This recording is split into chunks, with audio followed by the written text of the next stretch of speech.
বেদে পিটামো গালাগালি করে বলবো যে সিনেমা দেখতে যাও, ওদের ঠেকা পড়েছে নাকি? এখন তো ইউটিউব আছে, ফেসবুক আছে, সবই আছে।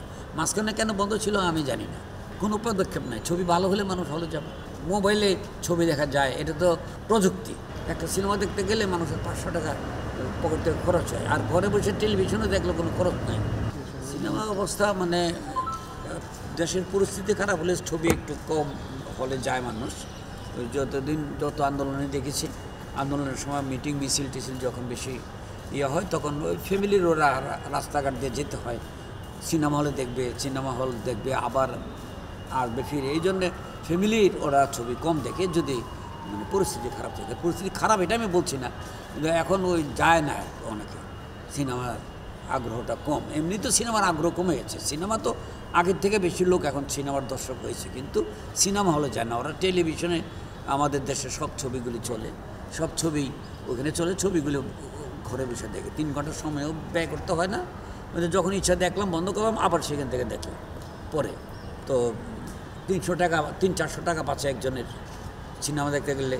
এই 300-200 টাকার টিকিট কাটতে হয়, 200 টাকা দিয়ে আসা যাওয়ার রিক্সা ফেয়ার, ইন্টারভেলের সময় কিছু খাইলো, কিছুই লাগে না, শুধু ঘরের টিভি ছেড়ে দিয়ে দেখলো। তো এই জন্য সিনেমা হলে যাওয়া মানুষের কমে গেছে। আর এখন কেমন হলে যাচ্ছে আমি জানি না। এখন তো একটা আন্দোলন চলতেছে, আন্দোলনের সময় তো মানুষ ঘরে করে কাজের জন্য বের হয়ে তারপরে ঘরে চলে আসে। একটা সিনেমা দেখতে গেলে মানুষের 500 টাকা পকেট থেকে খরচ হয়, আর ঘরে বসে টেলিভিশনে দেখলে কোনো খরচ নাই। আমার কাজ পড়লো, বন্ধ করে দিয়ে চলে গেলাম, রাতে ফিরে এসে আবার সিনেমা দেখে দেখি। তো একটা ছবি দেখা হলো, 150 হলে 2বারে দেখলাম, অসুবিধা নেই। এই জন্য হলে যাওয়া কমে যাচ্ছে, সিনেমা হলগুলোর ব্যবসা কমে গেছে, প্রযোজকদেরও ব্যবসা কমে গেছে। সিনেমা হল না গেলে তো প্রযোজক ছবি কোথায় চালাবে? প্রথম টেলিভিশন দিয়ে তোর 70 লক্ষ 80 লক্ষ টাকা উঠবে না। ছবি চলার পর টেলিভিশনে আমরা ছবিগুলি দিই। এই মুহূর্তে নতুন একটা ছবি তো শেষ হলো, অপারেশন জ্যাকপট, এটা মুক্তিযোদ্ধাদের।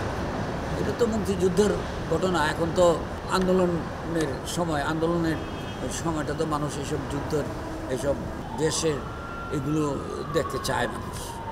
আমার মনে হয় ছবিটা মানুষ দেখবে। মিটিং মিছিল বন্ধ হয়ে গেলে মানুষ হলে গিয়ে দৌড়ে গিয়ে দেখবে। 1 মাস আমরা দেখি নাই, এখনও আবার হলগুলি শান্ত হয়েছে, চলো আমরা যাই, সবাই দৌড়ে গিয়ে ছবি দেখ। সিনেমা হলে দেখার কিছু লোক আছে যে টেলিভিশনে দেখে না, সিনেমা হলে দেখে ওদের আনন্দটা বেশি পায়। আর ফ্যামিলি এখন তো ঘরে বসেই দেখে। ইউটিউব এখন উন্নতি তো কেউ রোধ করতে পারবে না। এখন আগে ইউটিউব ছিল না, উন্নতি হয়েছে, এখন ঘরে বসে রাস্তায় হেঁটে মোবাইলে ছবি দেখা যায়। এটা তো প্রযুক্তি, মানে ডেভেলপ হচ্ছে, পৃথিবীরই ডেভেলপ হচ্ছে সব দিক থেকে। এই চলচ্চিত্র হয়েছে, এটা তো ছোট করে দেখার কোনো বিষয় না। আমাদের না হয় ছবিটা আমরা কম দেখলো, কিন্তু মানুষ তো ছবি দেখেই, ইউটিউবে দেখে, টেলিভিশনে দেখে। এখন তো ইউটিউব আছে, ফেসবুক আছে, সবই আছে। মাঝখানে কেন বন্ধ ছিল আমি জানি না, এই মাসখানেকের মতো বা সপ্তাহ 2-3 বন্ধ ছিল ইউটিউব। আর কোনো পদক্ষেপ নাই। ছবি ভালো হলে মানুষ হলে যাবে, ছবি ভালো না হলে মানুষ যাবে না। একজন ছবি দেখে বাইরে বের হয়ে বাসায় গিয়ে বলবে বা বন্ধুবান্ধবকে বলবে যে ছবিটা খুব ভালো লাগে, ছবি দেখে আসা, ওটা শুনে আরেকজন যাবে। ছবি ভালো হলে মানুষ হলে যাবে, এটার কোনো বিকল্প নাই। যে আর কি আমরা কি ধরে বেদ দিয়ে পিটাবো, ভাই ছবি রিলিজ করে দেখতে যাও, বেদ দিয়ে পিটামো গালাগালি করে বলবো যে সিনেমা দেখতে যাও, ওদের ঠেকা পড়েছে নাকি? অল্প সময়ে একটু সময়টা কাটাবার জন্য সিনেমা হলে যায়, এই তো। সংবাদ, ফিচার ও অনুষ্ঠানের জন্য ভিজিট করুন সংবাদ প্রকাশের ওয়েবসাইট এবং যুক্ত থাকুন ফেসবুক পেজ ও ইউটিউব চ্যানেলের সঙ্গে।